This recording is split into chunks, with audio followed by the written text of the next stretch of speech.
Boa noite, jovens. Vamos dar início a mais um momento de reflexão. A gente vai finalizar hoje. Acho que assim, a gente gostaria que fosse até mais breve as nossas discussões. Eu vou é, começar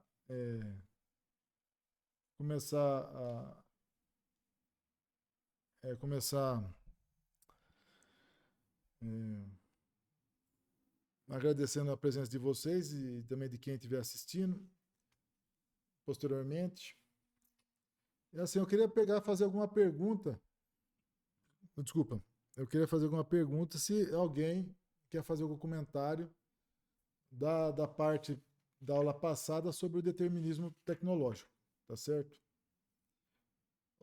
Se alguém quer fazer algum comentário, se quiser fazer alguma pergunta, antes da gente começar a fazer uma reflexão sobre o capítulo posterior, que é sobre a tecnologia autônoma. Então, deixo aberto para se alguém quiser fazer algum comentário, alguma observação.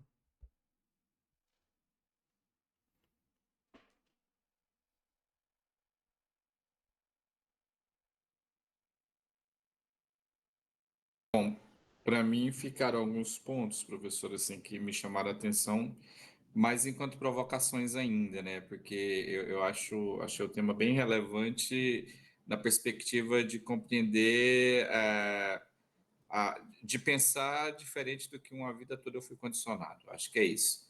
Então, quando o senhor trouxe, né, a partir do texto ali, o ponto da tecnologia ser autônoma ou não, acho que isso mexeu muito comigo, né? A gente entrou naquela discussão ali dos filmes, os desenhos ali para tentar ilustrar.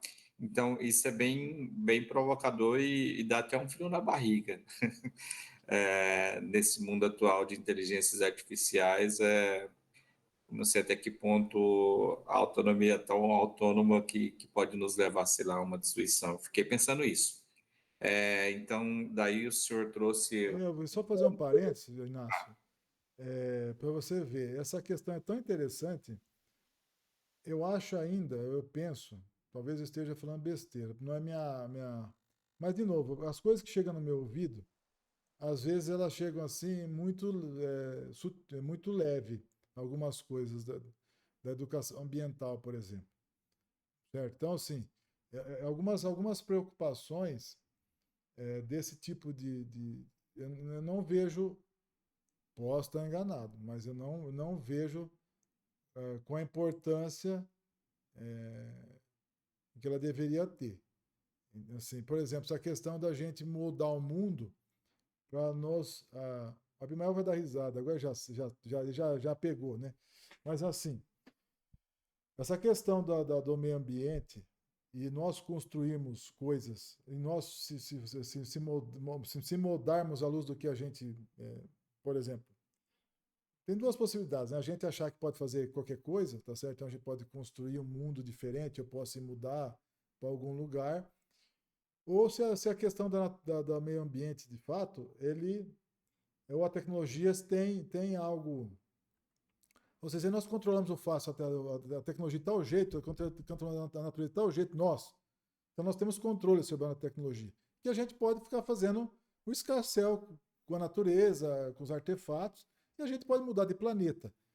Parece besteira, mas eu não fico escutando, parece mais coisa de filme, mas eu acho que a educação ambiental ela peca por não estar levando isso a sério. Entende? A outra questão também não é, não sei se ela aparece, se alguém estiver trabalhando com educação ambiental, que me corrijam, por favor, é essa questão da tecnologia ser autônoma e como que a questão da tecnologia autônoma é levada em consideração nas reflexões sobre a questão da educação ambiental. Então, de novo, porque fica muito assim, o capital não sei o que, o capitalismo não sei o que, então, ou seja, de novo, essa é a minha impressão que eu tenho. Então, mas se a gente for levar a sério o que o Duzek fala na questão da base, né, que as relações de produção e os modos de produção, as relações de produção e modo de produção, né, as forças de produção de um lado e o modo e a relação entre sempre confuso. Eu me acabei de demorar um pouquinho para.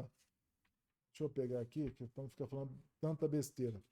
Mas aqui tem a força de produção, a questão da energia, tipo de energia, tipo de maquinário, coisa do tipo, e tem as relações de produção, que é entre o proprietário, não, o dono do feudo e o cara que está no feudo, e por aí vai, né? E também essa é uma relação de produção, e depois tem a questão da superestrutura, né, que está lá a política, a cultura, e a ciência um papel meio estranho, meio indeterminado nessa situação toda. Então, ou seja, mas eu não sei em que medida o pessoal leva em coisa, olha para a tecnologia com esse cuidado, né, com esses vieses, né, que essas maneiras de ler o mundo que a gente está discutindo aqui. Eu não vejo, entende? Me parece que essas discussões me parecem mais. Eu acho que são questões de fundo. Assim, eu não vou ficar falando muito porque eu não vou começar a dar ideias para os outros de graça também, não. Os caras têm que pensar, entendeu? Então eu não vou ficar. Porque eu venho tendo uns insights aí, mas não vou ficar quieto. Tá, continua, Inácio, desculpa. Então, daí agora na fala do senhor, o senhor trouxe a ciência, né, que ficou meia solta, talvez, mas na aula passada, daí o senhor também trouxe, a partir das nossas leituras, inclusive do Merton, que a ciência tem uma lógica própria, né? Então, se ela tem uma lógica própria, até que ponto ela está solta ou até que ponto ela está conectada a esse movimento tecnológico, enfim, determinístico aí. Enfim, acho que eu falei muito também. Não, mas eu acho que sua pergunta é condizente. Eu acho que é interessante. Por exemplo, se a ciência é livre, digamos assim, ela tem uma autonomia, assim, é livre e ela caminha por si. Não tem neutra, né? Objetiva, tudo aquelas coisas todas. Não tem valores, né? Não tem intencionalidade e tal. A não ser o próprio conhecimento. Isso, inclusive, vai aparecer algo bem assim. O Bourdieu se aproxima desse entendimento. Lógico, não tão ingenuamente assim, mas da questão de como que a atividade científica, enquanto atividade social, ela tem uma particularidade própria. Ela tem uma dinâmica própria que não se mistura com os outros, mas ela não tem nada, não é que não tenha nada, ela é totalmente social, mas ela tem uma dinâmica própria dela. Ela não tem nada de valor lá dentro dessas coisas. Isso é lorota, tá certo? Entende? Mas a colocação sua é pertinente. Em que medida algo que é neutra, não tem, a não ser, o fim dela é produzir conhecimento sobre o mundo e mais conhecimento e coisa do tipo, né? Conhecimento verdadeiro e certificado. E decorre da questão do conhecimento aplicado, que é a tecnologia. Então, ele entende ciência aplicada como tecnologia. Então, a ciência é subveniente, desculpa, a tecnologia é subveniente à ciência.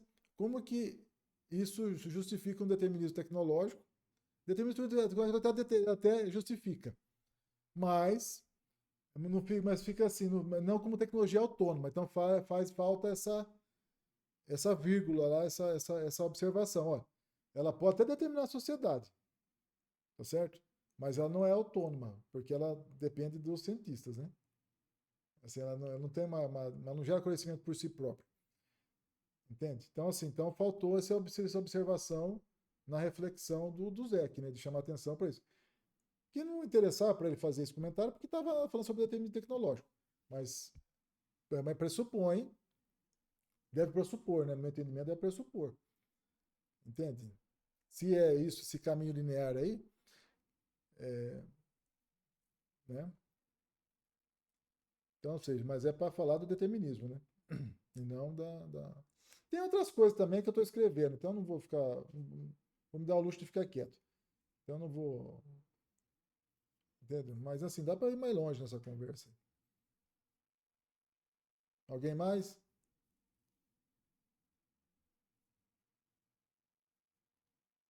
É aquela velha discussão, né?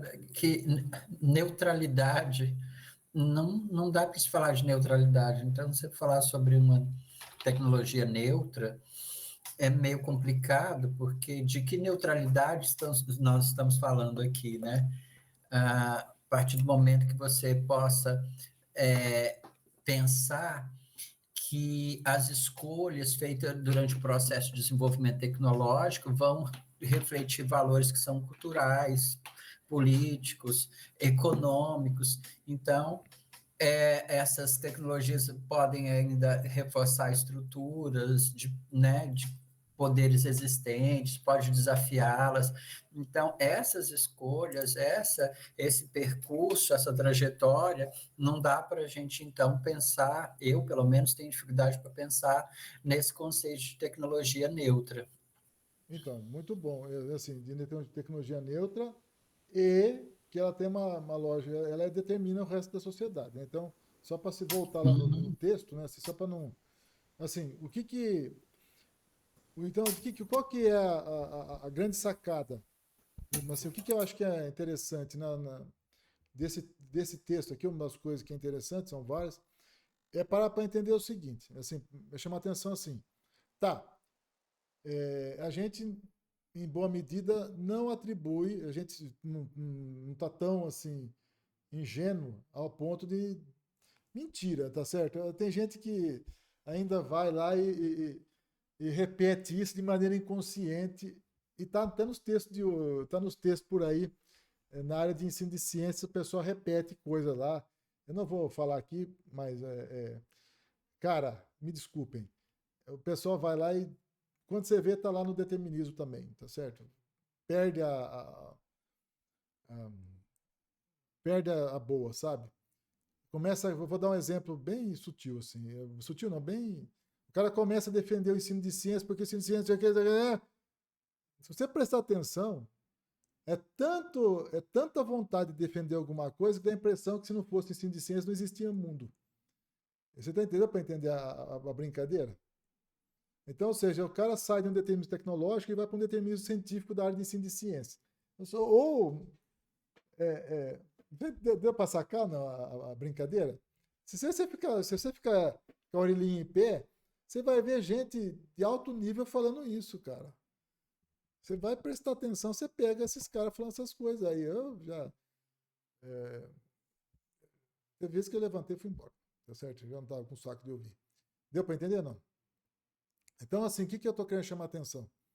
Que a nossa cabeça ela tem que estar atenta. Porque a coisa vai puxando a gente, o raciocínio assim vai levando a gente. Quando você vê, você está lá tomando, fazendo raciocínios deterministas, assim. E não é determinismo só tecnológico, é cultural também. Entende? Então, onde que eu estou querendo chamar a atenção? Que no texto aqui existe também que determinismos outros, né? Cultural, econômico, político e por aí vai. Ambiental. Certo? Então, o que é legal na história? A gente sempre tentar, quando começar a falar as coisas, a gente ficar atento. Olha, tá bom, a ciência é tão importante assim, mas ela conversa com quem? Com quais outros espaços sociais, ou quais outras dimensões da existência humana e da natureza? Para a gente não ficar tão. Porque aí você sai. A única chance, assim, não é que a única chance. Uma boa maneira de você evitar o determinismo é como que ela. Presta atenção no diálogo. Quem está conversando? Quem conversa com quem? Deu para sacar ou não? Vocês entenderam? É sempre uma conversa. É uma conversa disso com aquilo. Às vezes, a gente está conversando dentro da área de ensino de ciências.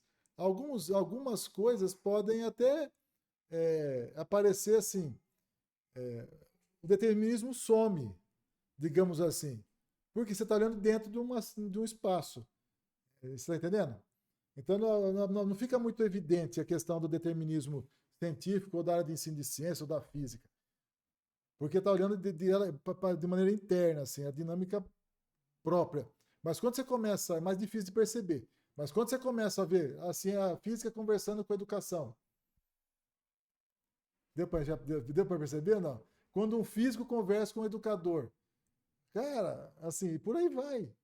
Então, ou seja, fica mais fácil É aí que é melhor, até que tem que prestar atenção também. Tanto no outro como nesse, tem que prestar atenção nesses dois exemplos que eu dei, para poder prever o papel do determinismo.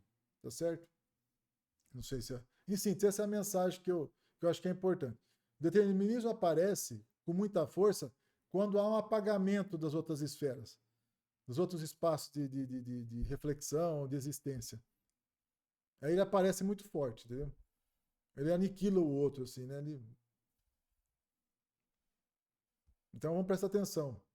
Como que a gente conversa com os outros? Acho que essa é uma boa mensagem, né? Como que a gente conversa com os outros, né? Obrigado, Edmilson. Obrigado, professor.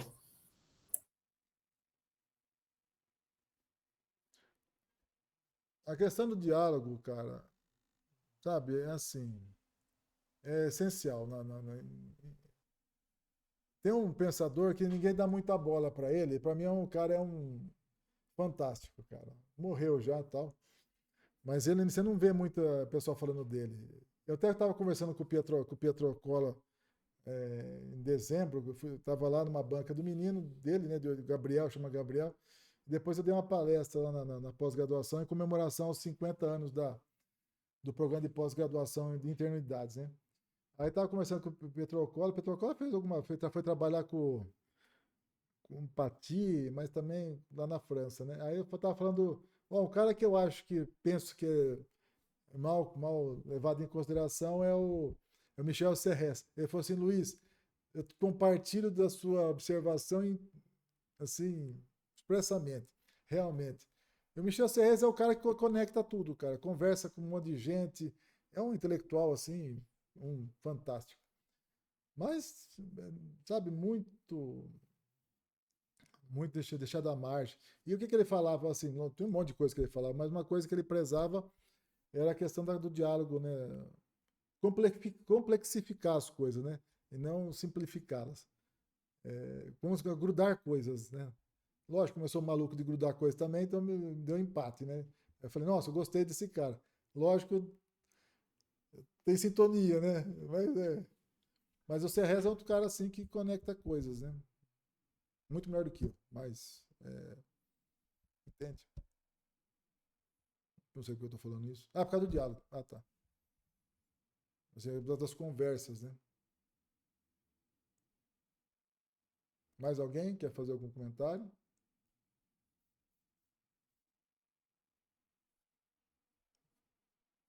Observação?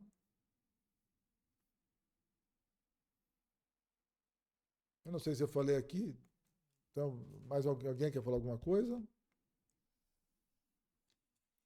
Então, tem alguns exemplos bacanas lá sobre a questão do determinismo cultural, que é uma maneira de a gente pegar e escapar do determinismo tecnológico.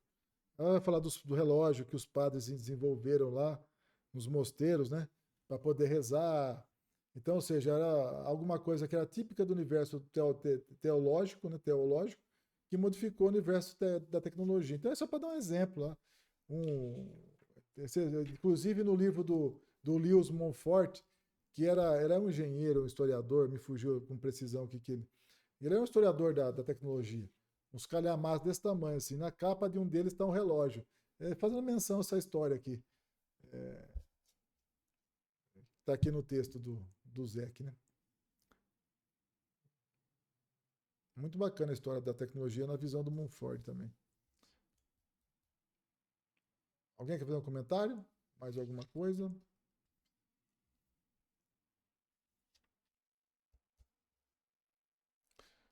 Vamos para a tecnologia autônoma, então? Podemos continuar? Assim, deixa eu fazer mais uma observação. Eu esqueci da outra que eu tinha pensado, mas eu sei. Inácio, obrigado. Assim, eu sei que é difícil para vocês, mas eu fico agradecido quando vocês abrem a câmera, eu fico feliz, tá certo? Eu sei que dá para. Eu sei que não é. Não tô pedindo para fazer isso, só tô. Viu, Demilson? Obrigado, mas assim, deixa eu falar uma coisa para vocês. A questão do Meet, ele ajuda algumas coisas, mas ele machuca em outras.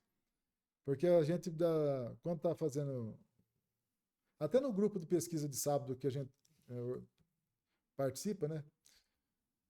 A questão tá lá, todo mundo com a câmera fechada, né? É um treco meio assim, não, é difícil, sabe? Porque a gente fica, não tá vendo os outros, né? Quando a gente tá lá fazendo as coisas juntas, assim, com o corpo, né? A gente levou o corpo nosso para um lugar. Isso é uma outra coisa fantástica. Quando a gente a gente vai para um bar, por exemplo, o que a gente faz? A gente tira o nosso corpo daquele ambiente que está acostumado e leva ele para lá. É um sinal de respeito que a gente faz, assim, de cuidado com o corpo também. Porque tem outros movimentos que são feitos lá que não são feitos aqui em casa, por exemplo. Então a gente mostra para o outro a importância que ele tem na nossa vida, entende? E vice-versa. E aqui isso me parece que desaparece com a questão do MIT, sabe?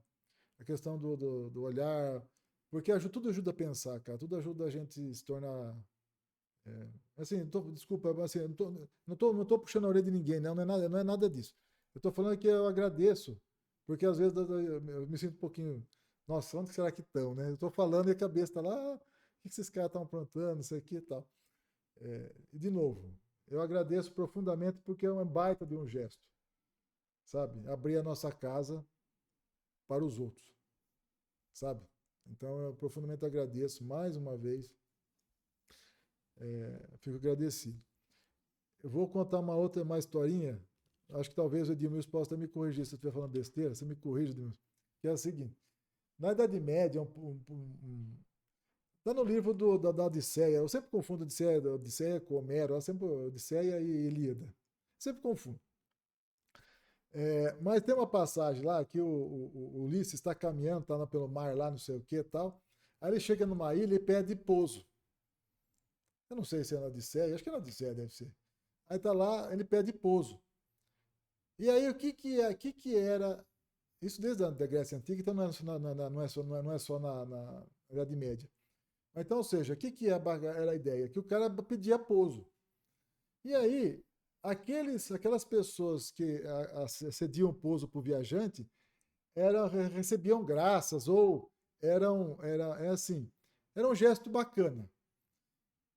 Por outro lado, aquele que aceitava pedir o pouso, ele pegava e tinha que pegar assim, ele tinha que deixar alguma coisa dele lá, como um gesto de agradecimento. Não precisa ser nada material. Não, bem que não era. O legal da história é que não é o bem o material que era o mais importante. Era aquilo que ele trazia da caminhada dele, por onde ele passou, ele deixava naquela casa aonde ele foi hospedado. Então, quando vocês abrem a câmera, entenderam? Eu me sinto na casa de vocês, espero trazer alguma coisa bacana para vocês e também levar vocês comigo na minha caminhada. Então, é nesse sentido que... obrigado, é só isso. Eu acho que deu para... fantástico, né? Mas realmente é muito, muito legal. Então, essa história é bacana por causa disso. Né? Tá, tem outros também, mas vamos embora. Vamos tocar o barco. Então, vamos lá, tecnologia autônoma. Alguém quer fazer um comentário na primeira página aí? Nossa, agora até embacei os olhos aqui, me bagaçou tudo aqui. Onde que eu estava aqui? Deixa eu ver isso aqui. Tá. Alguém quer falar alguma coisa? Mas vamos ler então, depois vai aparecer na cabeça, né? Então, olha lá, primeiro parágrafo na página 143 está assim. Ó. A afirmação de que a tecnologia é autônoma é a afirmação de que ela é independente de todas as outras formas de controle, né? Os outros universos que fazem parte da existência, né? Seja nossa, seja dos animais, seja da natureza. É independente. Ou seja, ela não precisa de outros universos, outros espaços para poder gerir, existir, coisa do tipo. Né? Ela independe dos outros espaços. Ela não é sequer determinada, nem determinada ela é. E muito mais ela é autônoma, ou seja, no sentido que ela não precisa de ninguém, tem uma lógica própria de funcionamento E é como se fosse a matemática, né? Digamos assim, todo o pessoal da matemática vai me matar. Mas assim, é quando você tem por exemplo, a lógica do logaritmo, né? Do logaritmo. Ela está lá, a lógica dela lá, ela funciona por si própria, ela gera problemas para ela mesma, tem as propriedades, independente se vai chover, se não vai, o cara está com fome, não está, se está tendo guerra, não está, e coisa do tipo, né? Então, ou seja, ela tem uma lógica própria. E, portanto, foge do controle da decisão humana. Então, ou seja, ela é autônoma nesse sentido. Um dos pensadores, né? Outro livro desse tamanho também, né? Tá ali na minha prateleira, eu não consegui ler também, isso aí, uma parte só. É o Jacques Ellul. Então, o que ele vai falar no livro Sociedade Tecnológica, tá ali. Deixa quieto, não vou pegar não. Então, ele vai lá e trabalha com a ideia de que a tecnologia é autônoma. Tá certo?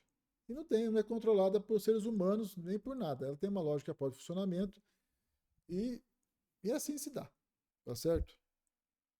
Aí, tá aqui. A afirmação parece paradoxal. Parece, né? Porque muitas vezes a gente pensa que a gente criou a tecnologia e, portanto, tem algum controle sobre ela. Tá certo? Então ela não é autônoma. Mas aí na parte de baixo aqui, ele vai falar, olha, dá aquele exemplo dos físicos, né? Oppenheimer, Einstein, Bohr, desenvolveram a matemática e a física para explicar, para poder explicar e produzir e a partir desse conhecimento que foi feita a bomba atômica, e eles não tinham controle nenhum. Assim, como esses caras construíram a bomba, né? Construíram, mas de fato não tinham controle nenhum sobre ela. Entendeu? Ou seja, por quê? Dá a impressão que os caras pensaram que eles tinham controle, mas não tinham nada controle nenhum. Por quê? Porque depois ela tinha uma lógica própria de funcionamento e assim por diante.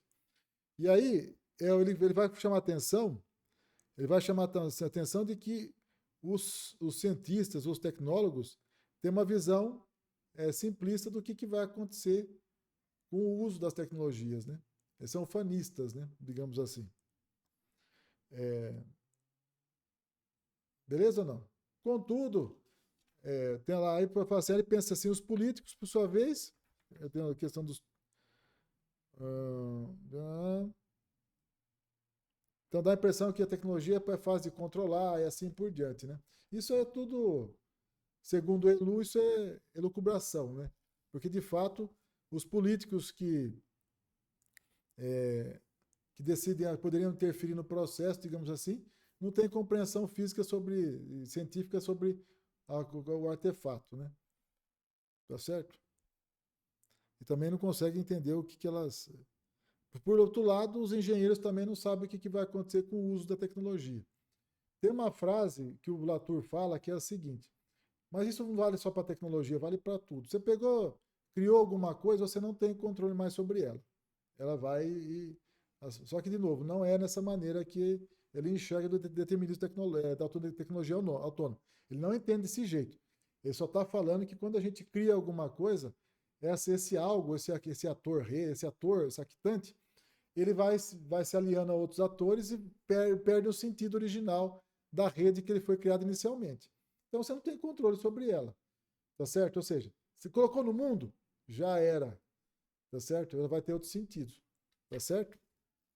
Então, essa é uma ideia de que... Então, colocou no mundo, você não sabe o que vai acontecer.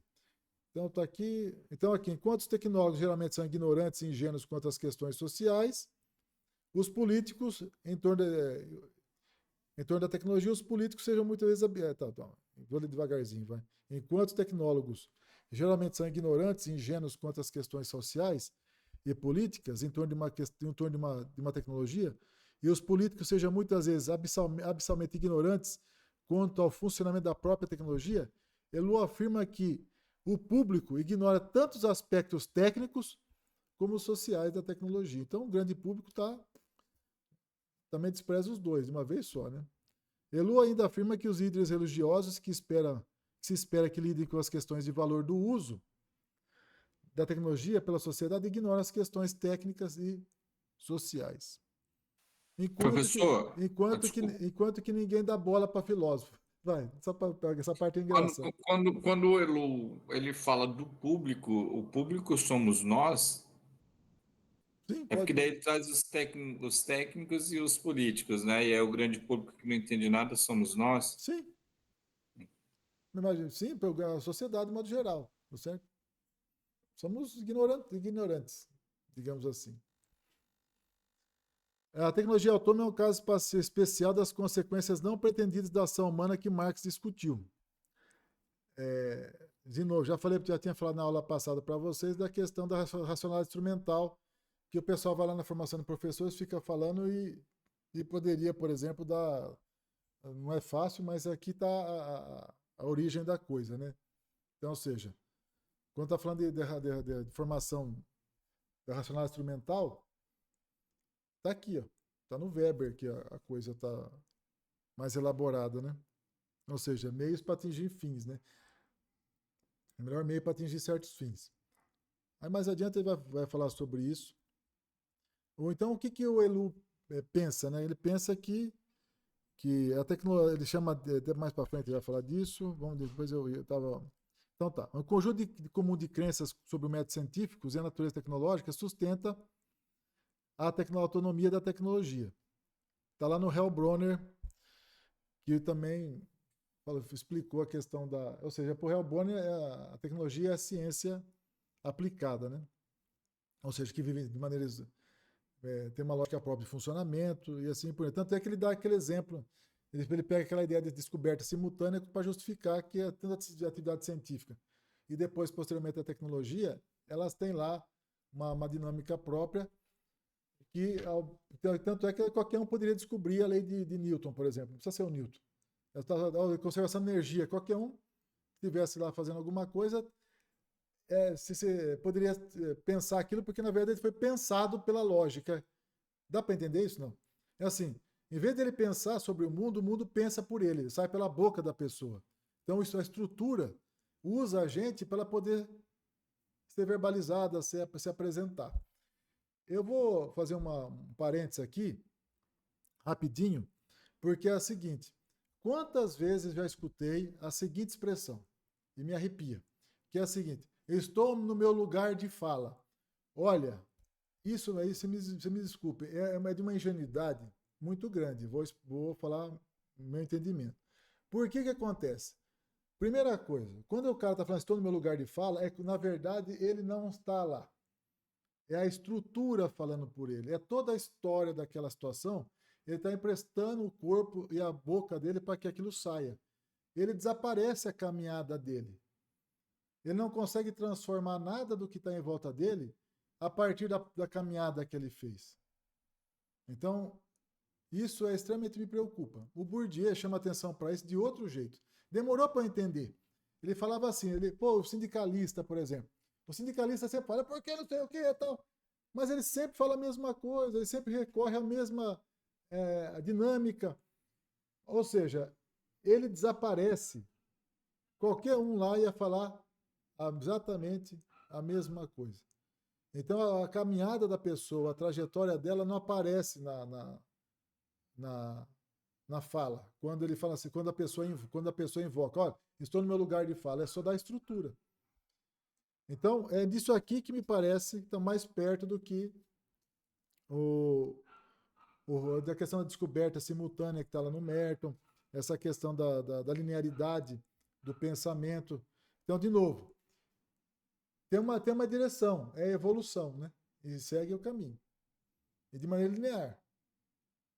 Só vai acumulando. Então, cuidado quando a gente fala assim, ó, por exemplo, vou dar um outro exemplo. Está lá no Instituto de Física, tem um cara lá, não vou falar o nome, que não vem ao caso, e fala assim, por que no tal coisa da universidade, na tal pró-reitoria é assim? Aí eu olho para a cara dele e fico pensando, eu falei, nossa, ele desapareceu na história. Porque na pró-reitoria é assim que se faz, porque segundo tal coisa. Ele invocou toda a estrutura para sair pela boca dele. Ele não justificou nada. Ele desapareceu. Tem um autor, um outro pensador, que chama Adorno. O que ele fala? Que eu acho que sempre me cativou assim, essa frase dele. O que é a formação? É a apropriação subjetiva da cultura. O que significa isso? Significa que aquilo que está externo a nós, está na estrutura, a gente pega ela e transforma à luz da nossa caminhada, da minha trajetória, da sua trajetória, da sua história, da história de cada um.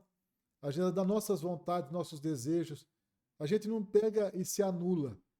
Quando o cara chama a estrutura para falar pela boca dele, ele desaparece.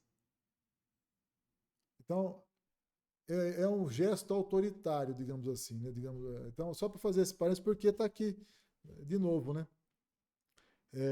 Essa brincadeira da que a ciência está lá do ponto de vista do progresso, e ela mesma estava lá, só estava esperando alguém para poder sair da questão da conservação da energia, a ideia da explicação da conservação da energia, da construção do conceito. Então, ou seja, não precisava de nós lá. Ela tem uma dinâmica própria e só esperava precisar de alguém que se escrevesse, né? Falasse. Tanto é que tinha 6 pessoas pensando ao mesmo tempo.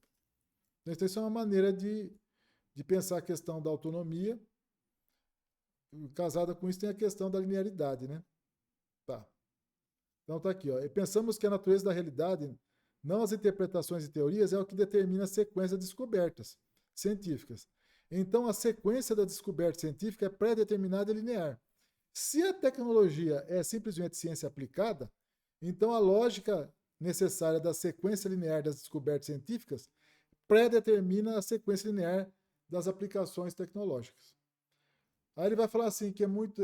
que para justificar isso, né, ele vai dar o exemplo de que a espada do samurai é muito difícil alguém frear a tecnologia. Então, de novo, o que ele está fazendo aqui? O Duzek está jogando argumento a favor da tecnologia autônoma. Tá certo? Para que isso? Para poder defender o pensamento dele. Mas depois, o que ele vai fazer lá na frente? Vai puxar o tapete. Certo ou não? Então, isso aqui é uma forma de construção do texto. Vocês entenderam a jogadinha? Então, de novo, como que a gente lê um texto? Tem que ficar sacando como que o cara escreve as coisas. Para onde que ele está levando a gente? Assim, se a gente prestar atenção, os textos, eles fazem a gente de bobo.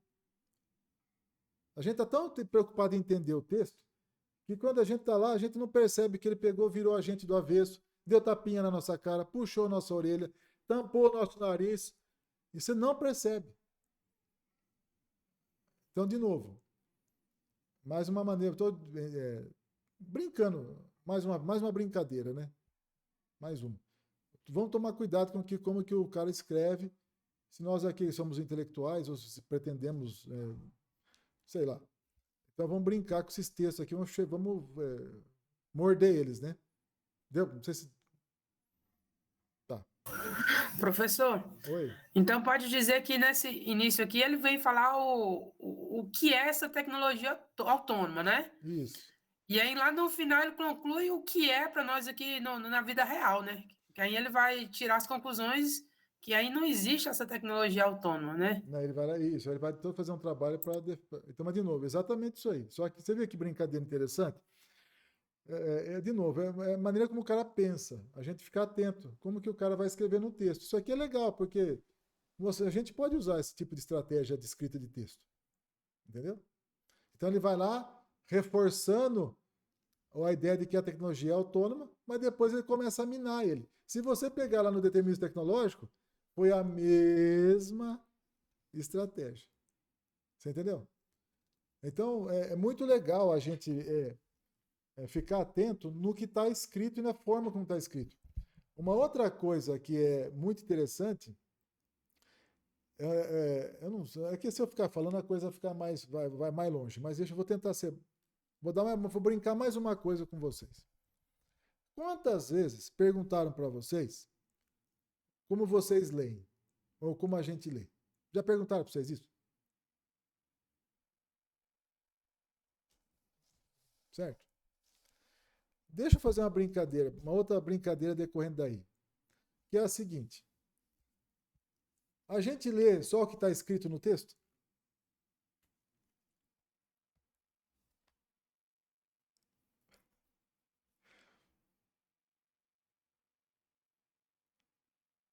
olha que coisa mais fantástica. A gente não lê só o que está no texto. E aí, quantas vezes? O que está escrito no texto? Fulano de tal. Aí o fulano de tal vai pó. Mas uma boa pergunta é, o que não está escrito no texto? Aí é o famoso entre linhas? Por exemplo. Mas é assim, você viu aqui? O que ele não estava escrito era que ele, lá no, lembra do outro capítulo? Ele não falou para a gente que não ia falar da tecnologia autônoma naquele capítulo. Nós tínhamos que... O que não está escrito aqui?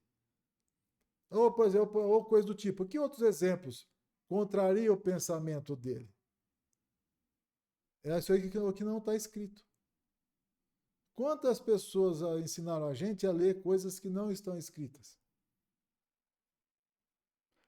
Ou no meio da frase, você fala assim, onde eu suponho que ele vai me levar? Mas para onde eu queria ir? Cara, lógico que isso aí não é coisa trivial, mas é para a gente ampliar a questão da leitura, né? Sabe? Para não ficar... Assim, só para pensar, né, cara? Vamos pensar, né? É isso, né? Então tá aqui, ó. Então, enquanto o Japão estava isolado do resto do mundo, a espada estava lá, ninguém recolheu nada, né? Então é muito difícil recolher um artefato tecnológico que já foi construído, ou seja, você não controla a autonomia dele, né? Então isso é um exemplo na vida dele, para onde que ele vai, como que ele vai se desenvolver. E, inclusive, tem um livro, chama A Evolução da Tecnologia. Cara, esse livro é muito bacaninha, eu já li uma parte dele, uma boa parte dele, dá exemplos interessantíssimos. Ele tem essa ideia aqui, ó, é o do Bassala, tá certo, o autor. Então, assim, é de uma linearidade, assim, interessante o pensamento dele, né? É acumulativo e assim por diante, né? Então tá. Eu nunca tinha pensado nisso, me veio agora na cabeça também. Então vamos lá. Então a questão do recolhimento da tecnologia é muito difícil. Isso é um argumento a favor da tecnologia autônoma, né? Outra característica da tecnologia que sustenta a tese da tecnologia autônoma é sua tendência de uma tecnologia gerar mais tecnologia. Ah, como que a gente faz para poder despoluir o rio? A gente poluiu o rio? Ah, mais tecnologia. Vamos fazer alguma coisa algum artefato, algum instrumento que despolua. Fique à vontade, Cláudio. Não, quando eu li essa parte que eu lembrei foi de celular, né?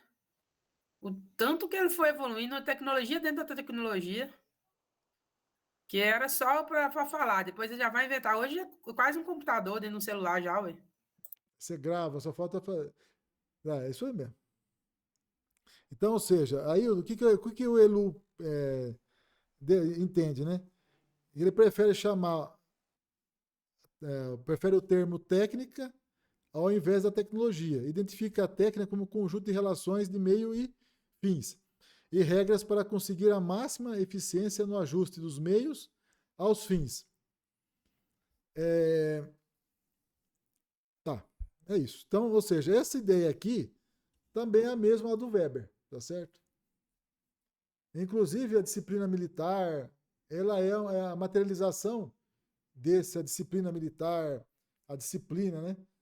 A organização, ela é uma forma de técnica e sem ela o ser humano isso aqui é racionalidade. Isso aqui é a forma de pensar certo. Fora disso, a gente está no mundo do irracional. Aí começa a entrar os valores, né? Então, ou seja, para o Weber, essa questão dos valores não deve entrar nessa seara aqui da racionalidade instrumental. Não entra lá. Na outra dimensão, ele falou que entra. Me fugiu agora qual que é o termo que ele fala lá. Desculpem. Mas assim, e é isso aqui que fez o homem evoluir na Terra. Tá certo? Sobre a superfície, sobre os outros animais, a gente poder pensar. E ele dá vários exemplos na igreja, na ciência, no exército, onde que esse pensamento, achar meios mais eficientes para atingir certos fins, é o que permite a gente se tornar humano, tá certo? Para você ver, né? É fantástico, tá certo? Então, tá, é isso. A caracterização técnica do ELU corresponde à definição da tecnologia como regras. Então, para o ELU, a tecnologia autônoma ela é baseada em regras, tá certo? Ou seja, a tecnologia são regras. Né? São regras para atingir certos fins. O que eu faço para atingir certos fins? Quais são os meios? São regras. E só que tem um detalhe. Aí o que acontece? Isso tem um outro pensador muito importante, que é o Langdon Winner, que vai destacar o papel que o ser humano tem de, em vez de ser de controlar a tecnologia, de ser controlada por ela, desculpa. Ele chama isso de adaptação inversa. Então esse termo é muito interessante. O livro dele eu tenho aqui, chama Tecnologia Autônoma, tem vários. Tem outro, A Baleia e o Reator. Tem outros textos do Langdon Winner. Então, ou seja, ele vai destacar que adaptação inversa é um conceito onde fala, aqui ele está chamando aqui, o sistema tecnológico, particularmente seus componentes sociais, adapta a sociedade à tecnologia ao invés do contrário. A comercialização da tecnologia por meio da publicidade de dispositivos técnicos ou de propaganda, pela aceitação das tecnologias em geral, persuade o público a aceitar novas tecnologias. Tem um livro eu também tenho esse livro aqui, do ELU, que chama Propaganda. Então esse aqui vai destacar o papel da propaganda para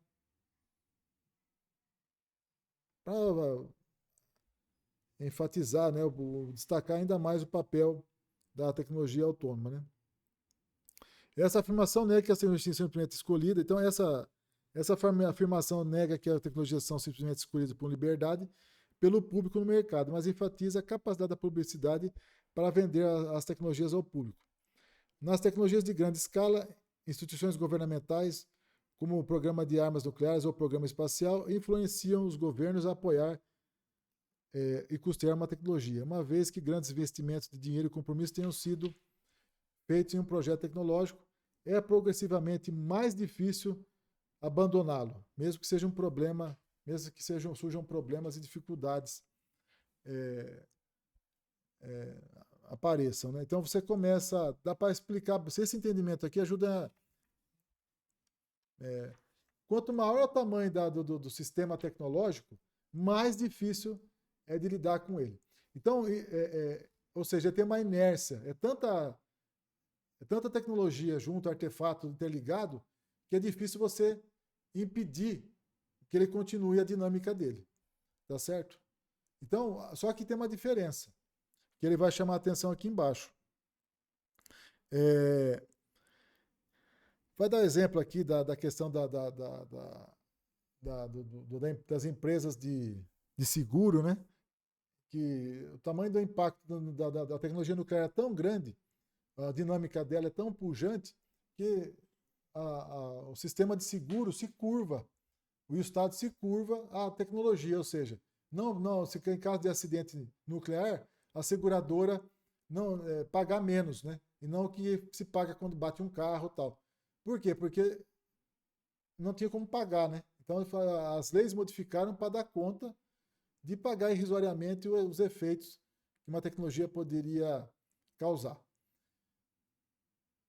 O que é interessante nessa página aqui? Destacar que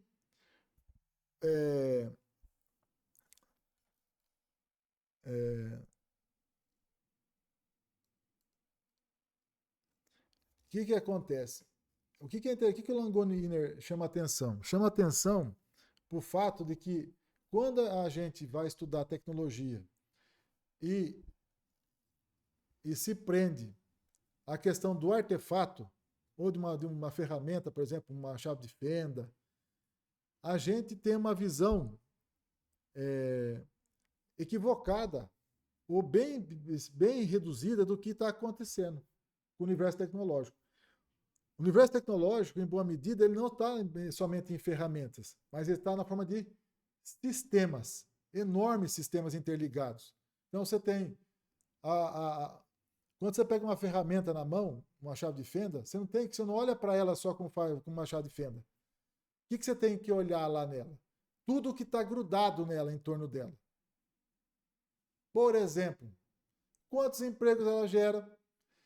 De onde veio aquele ferro que está ali? Qual foi a questão do designer, o cara que projetou o design, que gerou emprego para ele?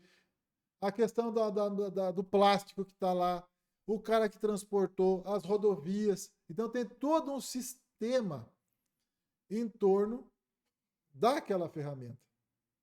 Então a ideia de uma ferramenta que você tem controle sobre ela é uma visão simplista, porque na verdade a gente se adapta, ou é difícil a gente enxergar essa cena quando pega uma chave de fenda na mão. Quando muito, a gente faz a seguinte observação, né? Olha, quem foi que produziu isso, né? Então, o cara que produziu está afastado do objeto que ele construiu. Essa é a crítica marxista, né? Olha, o cara está alienado no trabalho dele porque ele vê alguma coisa e não se reconhece como o cara que produziu aquilo. Né? Mas só que agora a questão é que você está no sistema. Então, você está olhando só para... eu fiz ou não fiz essa chave de fenda. É que, na verdade, tem trocentas tecnologias, uma ligada na outra, para poder ter a chave de fenda. Tá certo? Até o cartão de crédito. Se passa na maquininha para comprar aqui num Pix, está ligado na chave de fenda. A questão é como que a gente... um desafio é como que a gente trabalha para que a gente perceba essas coisas. Entende? Ou como trabalhar isso em sala de aula, ou como trabalhar isso, ou questionar essas coisas, refletir sobre essas coisas. Né? E quando acontece alguma coisa, é difícil achar o culpado. Né? Onde que foi o problema surgiu? Aí dá o exemplo do extrato de banco aqui, né?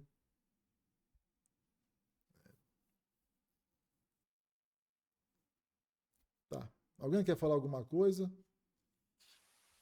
Professor, nesse exemplo da chave de fenda, eu tento ver o que não está escrito, né? Daí a provocação que me vem é se por trás dessa linha de pensamento também não tem um movimento neoliberal capitalista que desvaloriza o produto, sabe? Porque a chave de fenda custa R$ 20 e pela chave de fenda eu teria que pensar no design, os empregos, a matéria-prima, a gasolina, o combustível, tal. Então, pensar que ela custa R$ 20, eu estou desvalorizando todos os sujeitos que trabalharam para produzir esse artefato, mas ao mesmo tempo eu vejo o lado da empresa que vai falar assim, olha, é por isso que é mais caro. Não sei, sabe, fica meio dual também esse raciocínio quando eu começo a pensar isso. Por exemplo, tem um shopping aqui em Goiânia que tem uma loja de grife lá que fala assim, uma camiseta custa 2 pratos de comida. Eu sei que não tem nada a ver, mas ao mesmo tempo tem tudo a ver, sabe? Esses 2 pratos de comida. Então, para mim, há uma inversão de valores nesse movimento que nos confunde. Não sei se eu fui claro. Eu não Que sei. também assim que eu fugi do tempo. Não, assim, eu não sei. Inácio, eu não sei. As minhas reflexões sobre isso atualmente, elas estão indo para uma outra, uma outra direção, que é o que a gente vem discutindo de sábado lá, tá certo?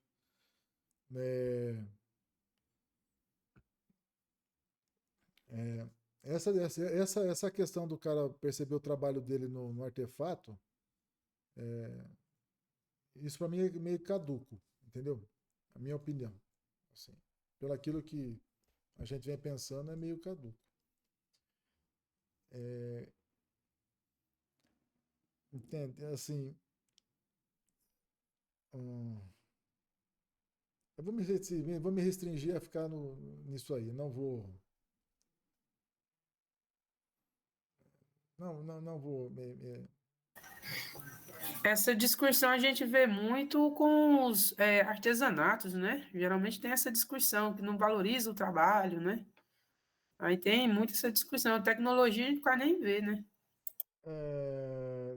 Então, desculpa, assim, eu estou tentando, então, porque assim, o artesanato, ele é uma maneira que ela se aproxima de uma perspectiva, assim, tá, de novo, se eu falar besteira, vocês me, por favor, puxem minha orelha.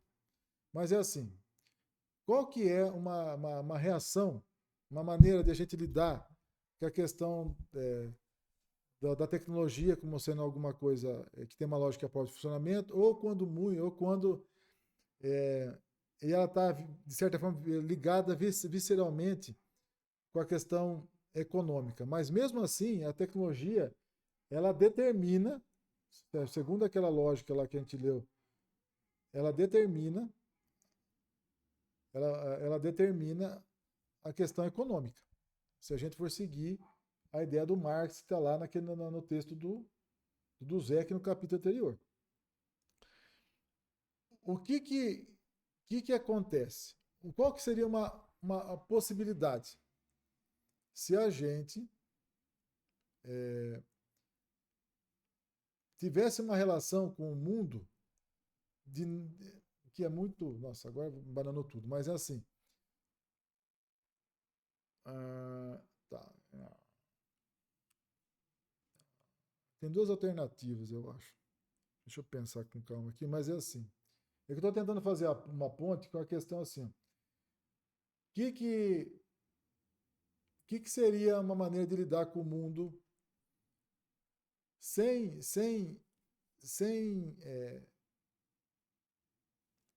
domesticá-lo, digamos assim, né? Sem ele ser servo nosso. A gente ir lá cultivar o mundo. É a cultivo. Tá certo?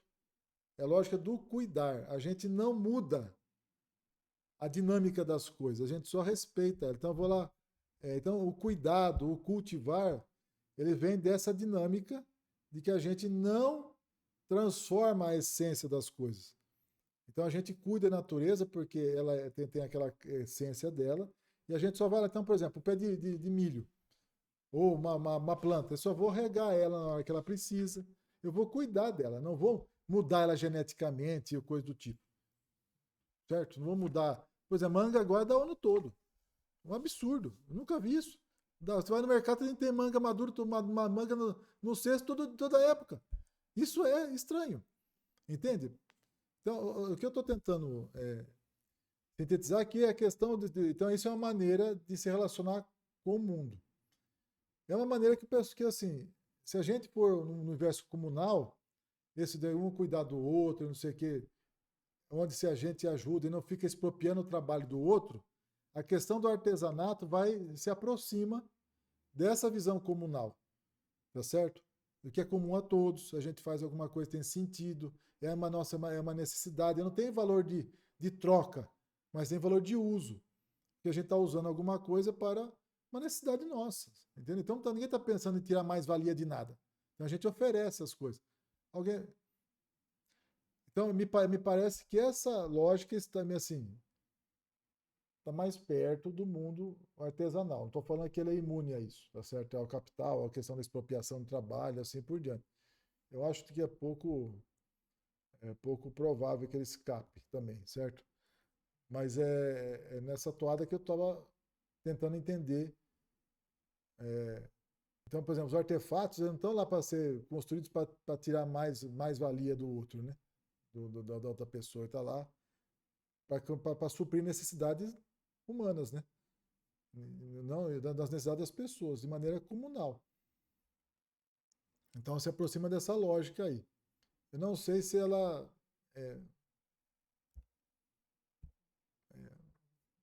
eu não sei se... Tá, é isso.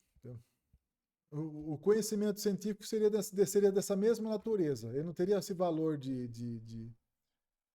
troca.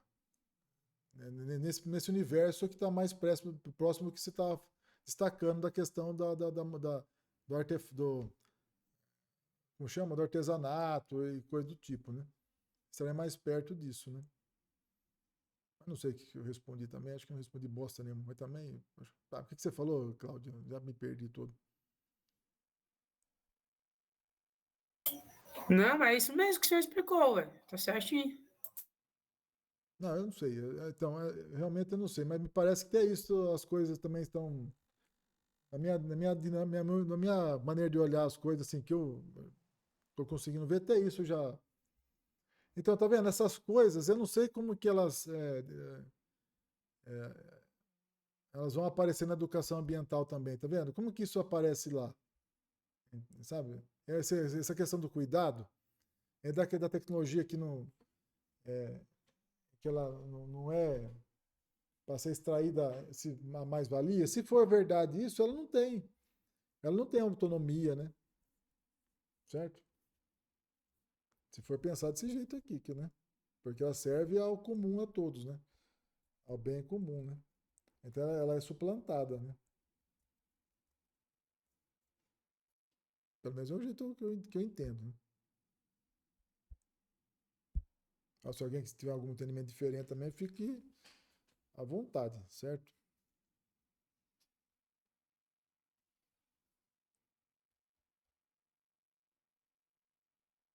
Então, é assim, eu não sei se é um bom caminho, tá certo? Mas é um caminho para lidar com a questão da questão da tecnologia autônoma, do determinismo tecnológico, tá certo? Porque lá aparecem os valores, lá aparecem esses aspectos que são deixados à margem na tecnologia autônoma, tá certo? Mas eu não sei se ele é um bom caminho. Mas é por outro motivo. Que eu vou me recusar a falar também aqui, tá certo? Por hora. Porque eu acho que não se presta para o momento. Eu vou só dar uma dica. Eu acho que não se presta para o momento que a gente vive. É só isso. Entende? Eu acho que voltar para um universo com essas características artesanais ou coisa do tipo, ele não sei se é o caminho, entendeu? Não sei se adequa ao contexto que a gente vive hoje. É só isso, entendeu? Por exemplo, até a obra de arte ela já foi corroída. A obra de arte, a música, foi corroída, virou produto. Você imaginar que, então, por exemplo, o Adorno, Horkheimer, esse pessoal, né, pensando que a cultura, que as artes vão livrar o humano do domínio do capital, né, da redução do ser humano a mera mercadoria, coisa do tipo, né? Até a obra de arte, ela se presta, não estou falando que ela foi moldada a atender ao universo do capital. Ela foi subvertida, corrompida, sei lá, o inferno, qual a expressão adequada, para isso. Tá certo?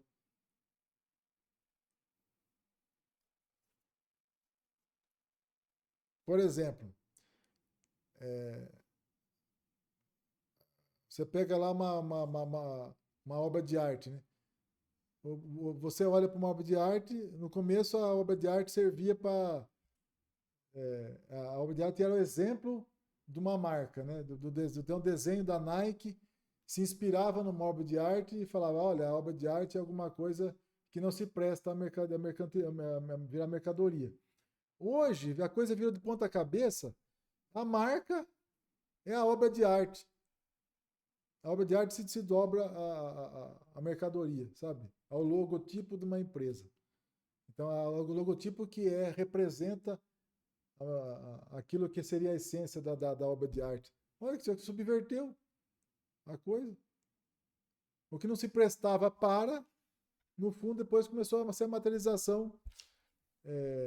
O ápice da cultura era se prestar a fazer um logo ficar bacana lá, ou coisa do tipo, né? Entende?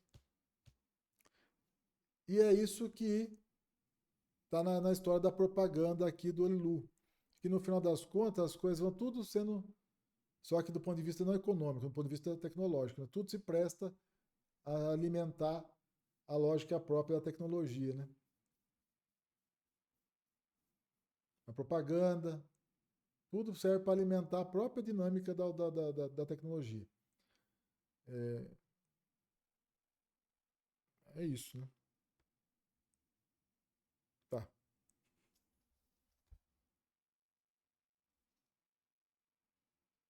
Vou mandar aqui. Alguém quer falar mais alguma coisa?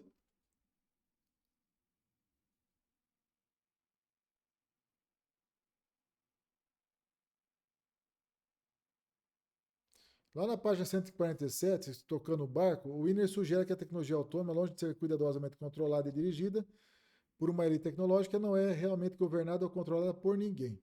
A complexidade do sistema e com suas limitações e imperativos orienta todos os que servem para se comportar de maneiras apropriadas e executar as regras adequadas. Mesmo o Estado não desempenha o papel de planejamento central e todo-poderoso que muitas teorias tecnocráticas escrevem ou defendem. Os vários sistemas tecnológicos grandes seguem suas próprias regras e às vezes entram em conflito, mas eles não são verdadeiramente controlados pelo Estado. A tecnologia autônoma, com sua ênfase na complexidade incompreensível dos sistemas tecnológicos modernos, rejeita uma das teses dos precursores da tecnologia, rejeita uma das teses dos precursores da construção social da noção de tecnologia. Vico e Roberts afirmaram que conhecemos verdadeiramente aquilo que fazemos ou construímos. Contudo, muito do que fazemos desenvolve uma complexidade que supera a nossa capacidade de compreendê-la. Verdade e mentira. Só que tem um negócio aqui. Ele vai dar o exemplo do Eichmann. Tem um filme do Eichmann lá, que o Eichmann... tem aquele... foi nessa época que a Hannah Arendt criou o termo banalidade do mal. Ou seja, que foi tão comum as coisas, né? Você enfiar não sei quantas mil pessoas dentro de um trem, levar para não sei aonde para matar, ou uma câmara de gás para você matar muita gente de maneira mais rápida possível, com menos tempo, menos, né? Por aí vai, de maneira mais eficaz, né?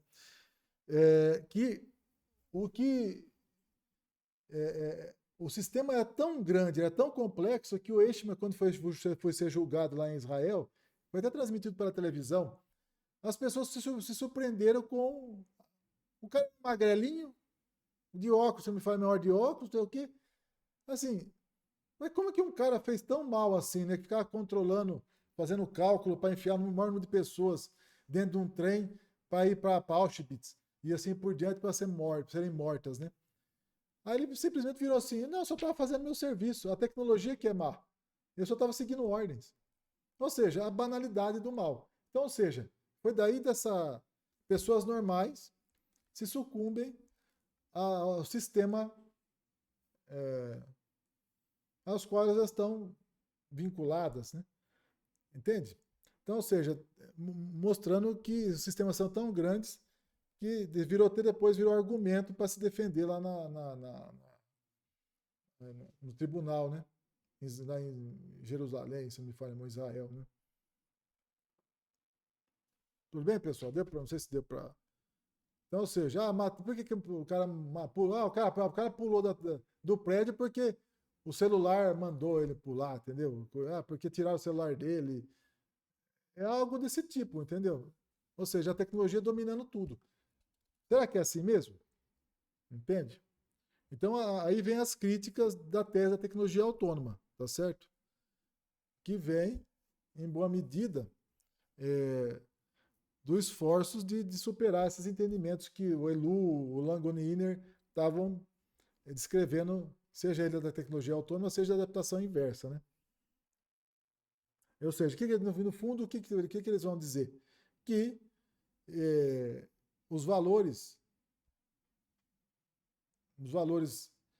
que estão em outros espaços sociais, eles interferem no universo da tecnologia. Aí ele vai dar exemplo da questão do projeto Genoma, do projeto Genoma, vai falar da questão do carro lá na página 50, lá no finalzinho já vai falar do carro, o Edsel, né? Ou mesmo tem outros exemplos também da questão do Minitel. Minitel era um programa, tipo uma internet francesa, que ela servia para previsão de tempo, se não me falha a memória. E as pessoas, ao começarem a usarem a tecnologia, eles começaram a mudar o significado dela, a função dela. Em vez de ela ser só para prever, qual é a previsão de tempo para tal coisa? Alguém sabe? Alguma coisa do tipo. As pessoas começaram a usar o Minitel para conversar, para marcar encontro. Então, ou seja, desvirtuaram a função da tecnologia autônoma, da tecnologia. Portanto, elas não são tão autônomas assim, né? Então, essa de modo geral, outros exemplos é a questão da NASA também, que foi cortado o orçamento. Então, mesmo ela sendo enorme, o sistema sendo enorme por pressões políticas e assim por diante, projetos foram modificados, a sua essência e tal. Hoje em dia, inclusive aqui no Brasil, a gente tem projetos, por exemplo, não sei se é de ciência que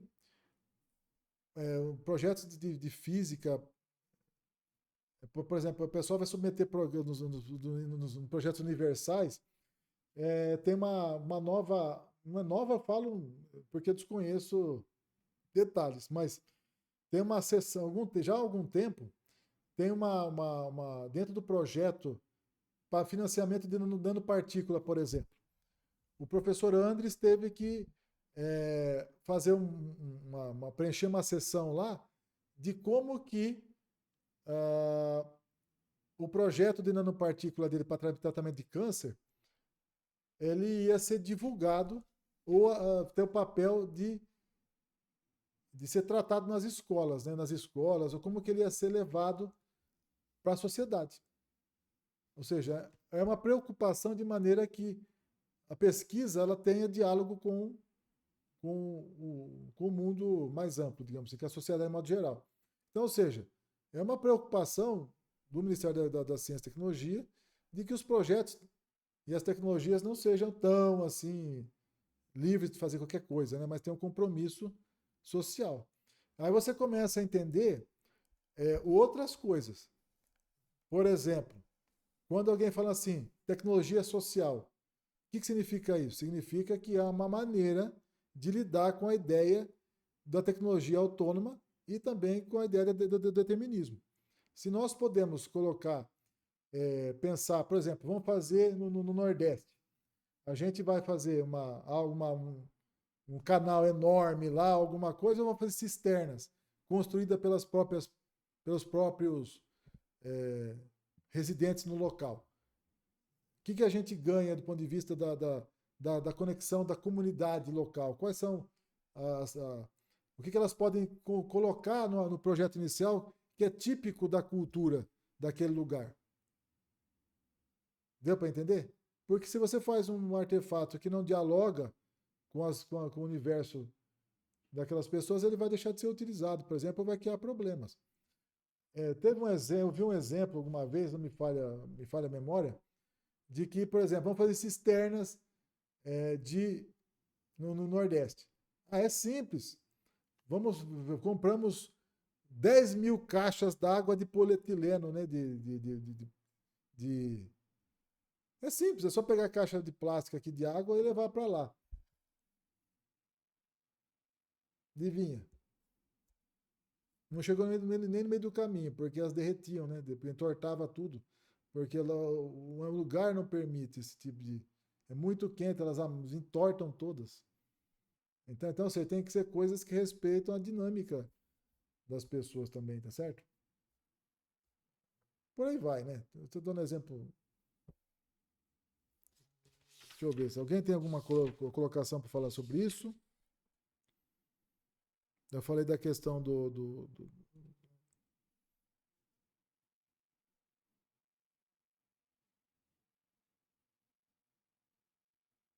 o exemplo do acaso também, né? Então, esse exemplo do acaso para a produção de tecnologia, ao meu ver, ele se presta Eu não sei se ele é um bom exemplo, um argumento para dizer que a tecnologia não é autônoma, né? Eu não sei se ele se presta.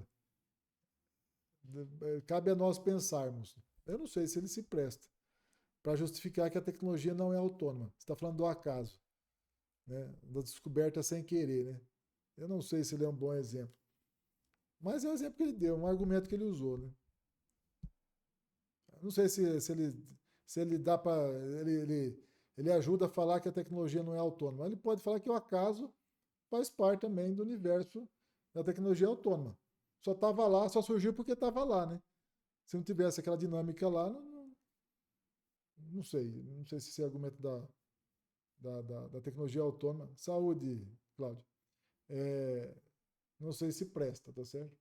Da minha parte, eu encerro por hoje. Não sei se alguém quiser fazer algum comentário.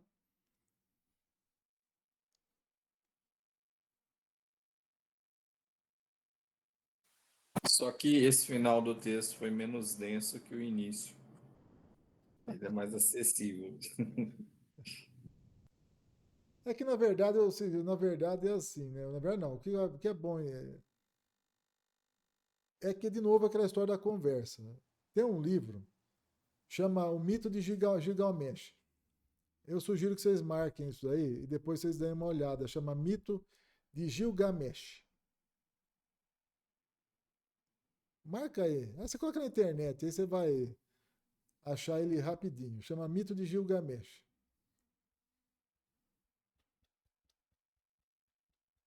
Esse mito aí, resumindo um pouquinho, ele vai falar, ele é um bom exemplo de como que as tecnologias elas não são autônomas. É o livro mais antigo escrito, é o registro escrito humano mais antigo que se tem notícia. Ele conta esse mito aí. Tá certo? Eu não vou falar para vocês, não. Vocês vão lá dar uma olhadinha. Tá certo? Você conhece, Edmilson, esse mito? Professor, nunca li, mas já vi vários comentários sobre o mito de Gilgamesh. Mas é assim também. Eu comprei o livro e não li, não. Mas eu só dei uma olhada, matar um tapinha na orelha lá. A história de modo geral também. Eu também não li. Mas a ideia é assim. No final das contas, o diálogo. No final das contas, é o diálogo. A minha mãe, a minha avó falava assim, ó, Luiz, mesmo porque minha avó batia em mim, né? Só para deixar um registro, né? Ela era meio. Mas é assim, o que acontece? Ela falava assim, vamos sempre procurar conversar. Tudo bem que ela descia o sarrafo. Mas assim, ela virava e falava assim, Luiz, quando você briga com alguém, não sei o quê, o que vai acontecer depois? Eu falei, não sei, vó, mas vão conversar onde, né? Ela virava e falava assim para mim, ué, eles vão ter que conversar de algum jeito, na frente do juiz. Vai ter que sentar um lado de um lado e do outro lado. Eles podem até não se falarem, mas fala pelos advogados, vai ter que sentar e conversar. Ou seja, a ideia do diálogo, ela mina essa ideia da tecnologia autônoma, do determinismo tecnológico. Tem que ter conversa. Tem conversa, a coisa. Tem outro livro também que é muito bacana, que tem uma editora. De fato, eu termino, tá certo? Por exemplo, quando o cara está lá contando a história, né, da ocupação do Brasil pelos europeus, por exemplo, né? Do jeito que é contada aquela história lá, o que aquilo lá é? Hoje a gente consegue identificar isso. Mas do jeito que era contada no livro de história, na minha idade, né? Quando estava lendo, eu nunca ia passar pela minha cabeça discutir essas coisas. Mas assim, do jeito que está lá, tem um determinismo histórico violento. Porque assim, né? O povo europeu veio, descobriu o Brasil, descobriu, né? Porque são mais inteligentes, que ocuparam o Brasil e tudo decorre dali. né? De novo, tem um problema ali. É como se as pessoas estivessem ali naquele lugar, não fizessem absolutamente nada, a não ser aceitar tudo que veio da Europa, de todo jeito, e amém, amém, amém, e seguiu que estava tudo lá, e seguiu e mudou, não sei o quê. Tá. Foi assim? Não foi assim. Aí tem um livro que me fugiu o nome, lá da editora da USC, lá de Bauru, onde chama Mary Pratt, acho que é Mary Pratt. Tá. Mas no fundo, tem conversa, a coisa é sempre... É importante conversar. É isso que é o... Professor, a epopeia de Gilgamesh, é esse? Esse aí mesmo. Epopeia, mito. E aí, da minha parte, eu encerro, né? Ou seja, bora conversar, certo? Bora conversar que a gente... Bora cuidar um do outro que a gente consegue lidar com bastante coisa, seja do determinismo, seja da autonomia da tecnologia. Acho que o diálogo, o respeito, a busca do entendimento e não do convencimento, acho que ajuda bastante coisa.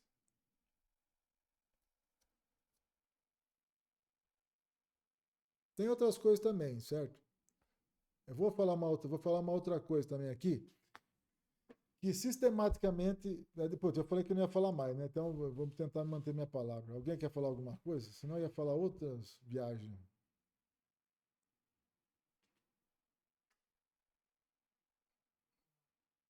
Alguém quer fazer um comentário?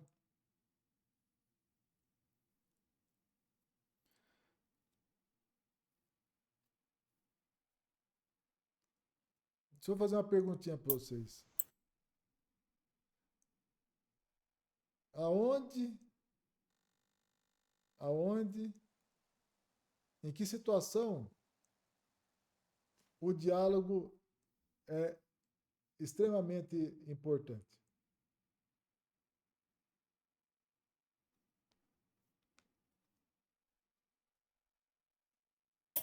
Professor, repete a pergunta aí. Sim, é em todas, Douglas. Mas assim, tem um momento que tem um momento em que o diálogo ele aparece com um pouco mais de... Ah, obrigado, Inácio. Obrigado. Aonde que está o conflito, né? Digamos assim, o desajuste? Aonde tem situações de desajuste, as coisas são... elas vão mostrando que não tem autonomia, não tem determinismo, tá certo? Guardem isso na cabeça de vocês. Na hora que a dúvida aparece, na hora que a incerteza vem, na hora que o controvérsia aparece, o problema emerge, e ele transcende o escopo de alguns espaços, assim. É ali que as coisas ficam engraçadas e o diálogo fica bem mais interessante. Aparecem coisas que não apareciam. Qual é o nome dado a isso? Na literatura, né? Aparece com outro nome disfarçado isso aí lá. Aparece com outro nome na literatura. A pessoa fica lá, ai, que bonito isso. Ai, que legal. Quando você está dentro de uma disciplina, a conversa é de cego para cego, tá certo? É todo mundo pensando dentro da mesma lógica. Ali não sei se tem ali não é não sei se o diálogo é bacana ali também, lógico que é.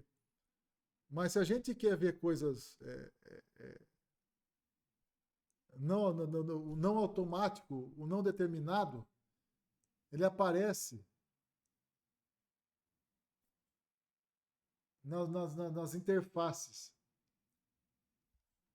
Aí o pessoal vai lá, e aí 2 mundos conversando, 3 mundos, 4 mundos conversando. Que mundo é esse, né?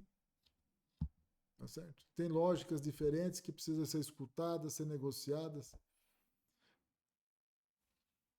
Qual é o nome que o pessoal dá para isso?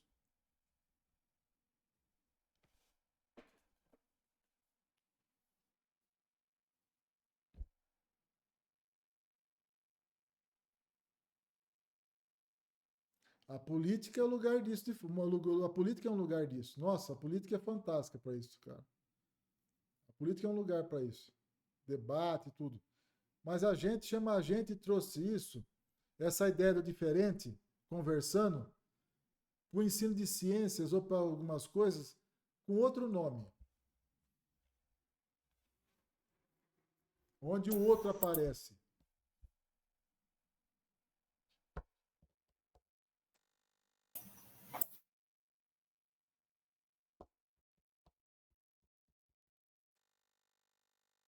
Na inclusão aparece também. A inclusão é o outro, né, João Pedro? Muito bom.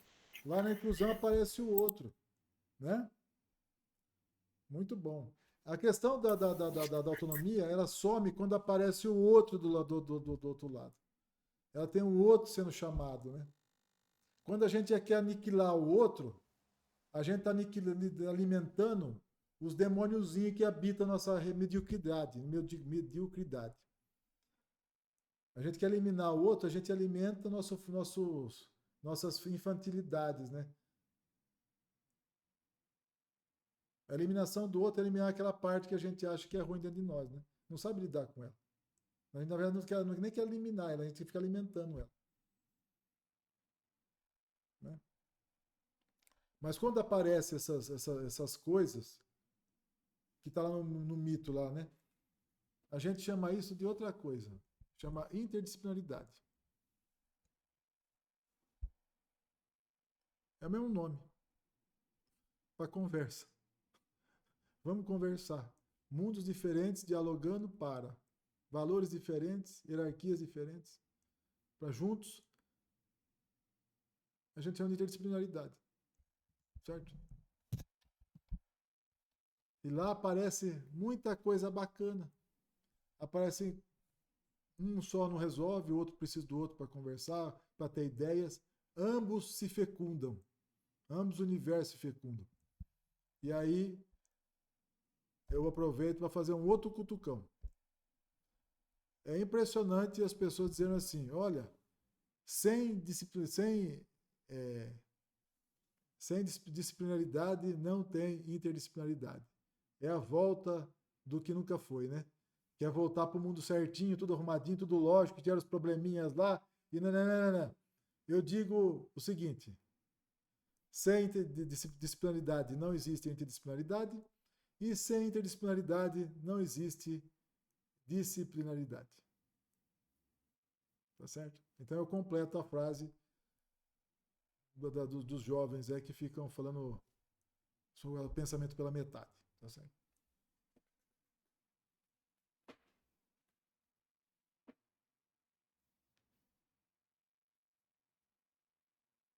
Nossa, professor, muito bacana tudo que o senhor falou, porque parece que tudo faz parte da vivência. Eu que estou, imagino que a maioria aqui também, né? Atuando dentro da sala da educação básica, tá tudo lá, tudo que o senhor falou, tudo se encaixou. Gabriela, deixa eu contar uma coisa para você. Esse final de semana, eu recebi um telefonema de uma aluna aqui do curso de física. Um dos, né? Aí, professor, saí de casa. O senhor me escuta? Abandonei uma família que não era minha. Eu escuto você. Sabe?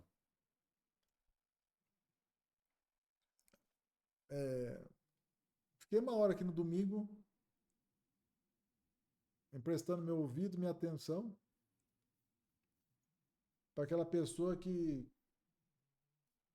teve que dar um basta na relação de escravidão que ela estava, que os parentes dela, onde ela não tinha mãe, perdeu a mãe, pai, sei lá, se matou a mãe, está preso, não sei o que e tal. 1 hora ouvindo.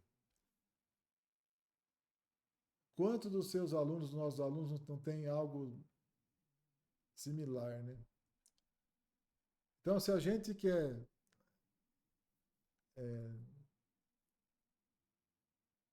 que a questão da ciência tenha valores, se a questão da tecnologia se manifeste valores,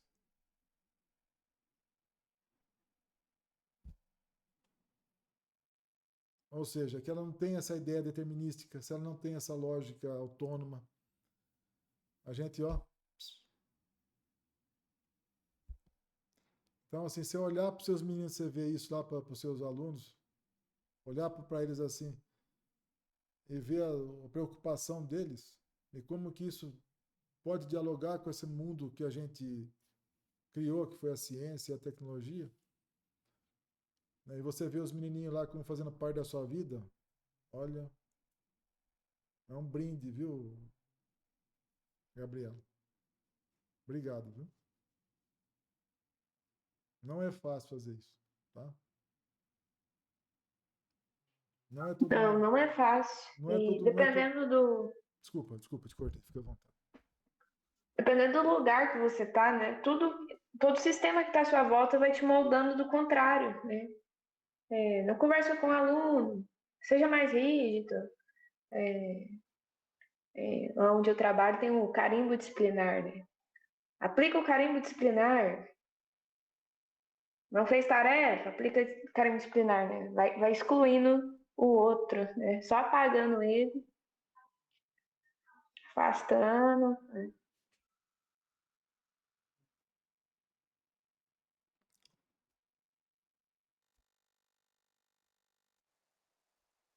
Obrigado, Gabriela. Obrigado. Agora, eu já trabalho numa escola totalmente oposta, porque na minha é totalmente inclusiva, porque o que tem de menino de inclusão, nossa, lá nós já pergunta quem é normal.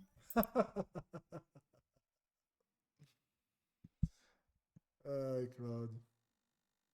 É você outro presente, viu, Cláudio?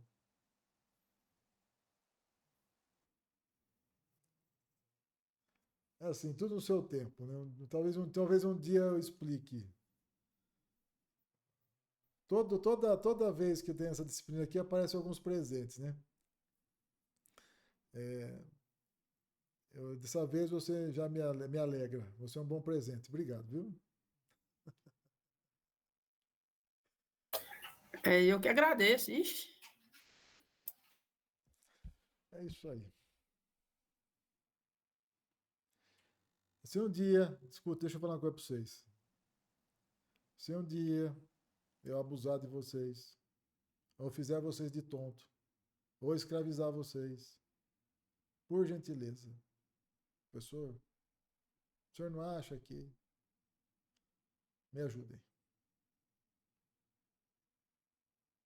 Ok?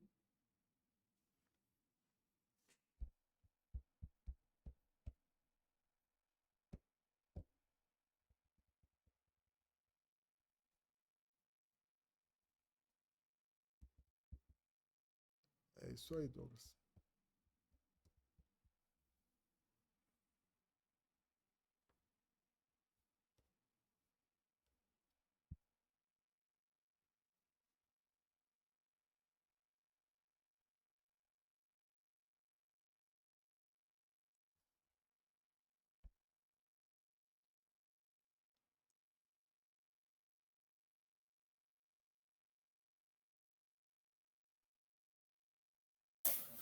Professor, eu não sei se eu posso entrar com esse assunto agora, mas é porque eu entrei na aula passada atrasada e o senhor tinha falado da reposição e da greve, já tinha passado já sobre reposição. Como é que ficou?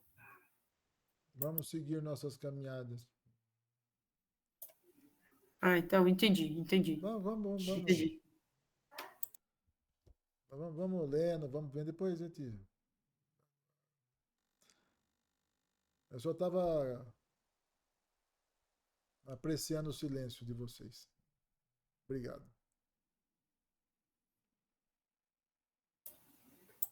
Eu acredito que o silêncio é porque não tem nada que puxar, não, porque hoje eu estava conversando com uma ex-orientadora minha, aluna daí, que você faz a gente ficar interessado. Por mais que estivesse com dificuldade no texto, é melhor ler, reler, tentar entender, sabe, fazer a parte da gente assim, igual essa questão que você falou.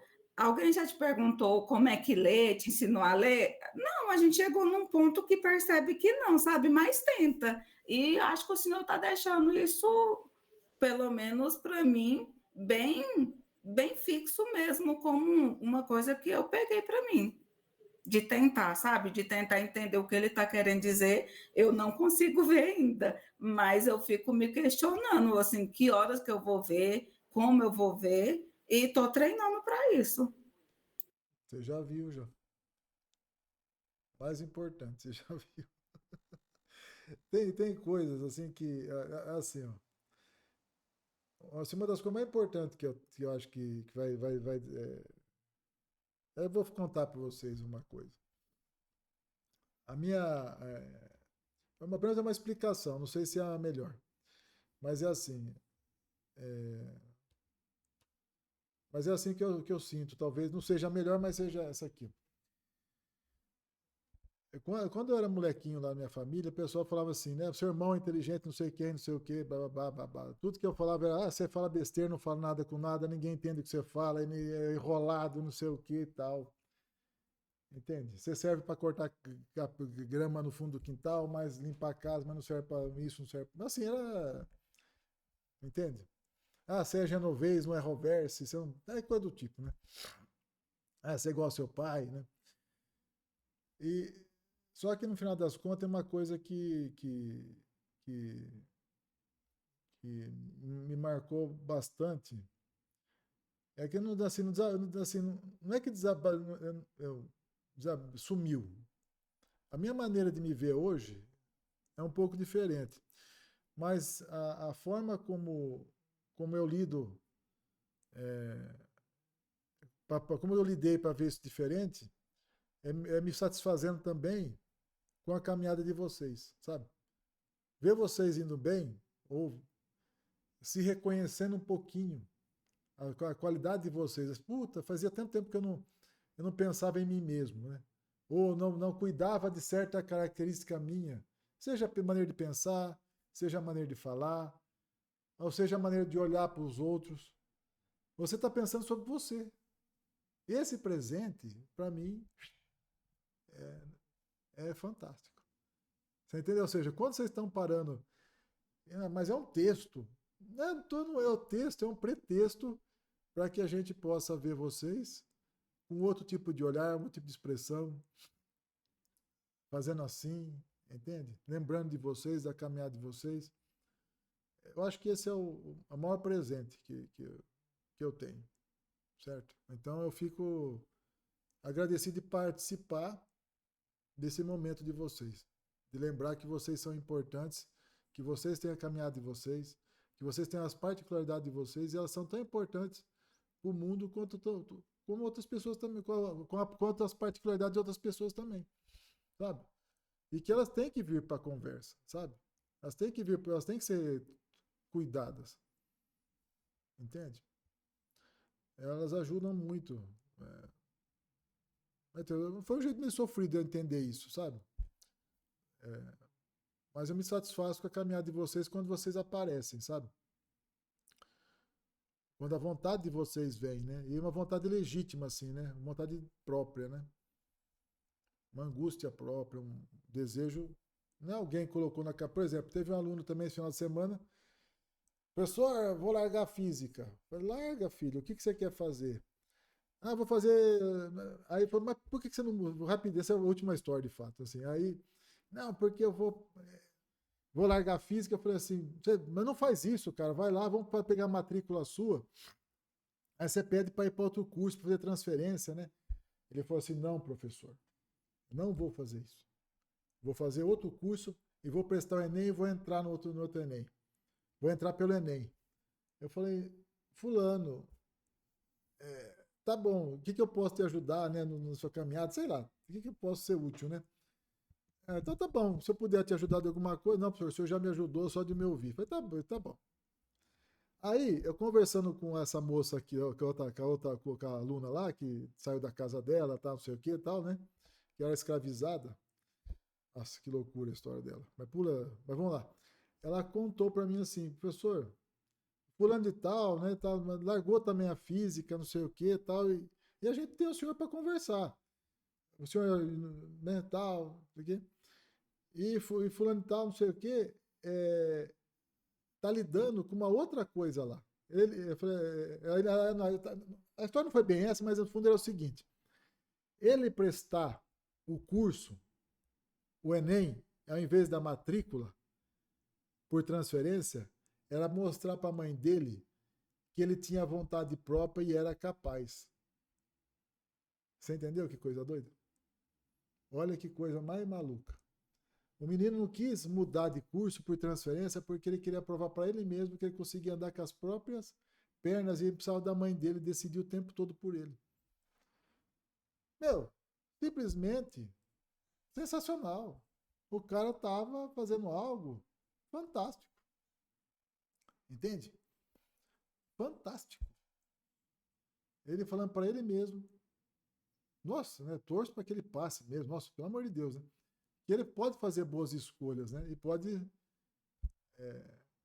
e não ser um ventríloco, né? Não ser determinado somente pela pai, só pela mãe, pelo pai, né? Ele também tem uma certa autonomia relativa, né? Então, assim, isso aparece quando as pessoas aparecem. Quando vocês aparecem, quando a caminhada de vocês aparece. Sem isso, já era, né? Obrigado.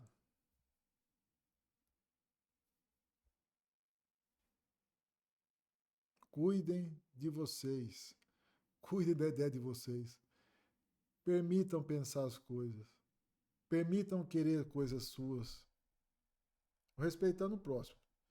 Se divirtam com os temas que vocês se gostam de se divertir. Brinquem com eles.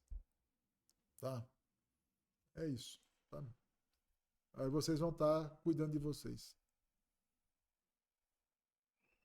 Obrigadão, viu? Bom descanso para vocês e boa noite. Final de noite.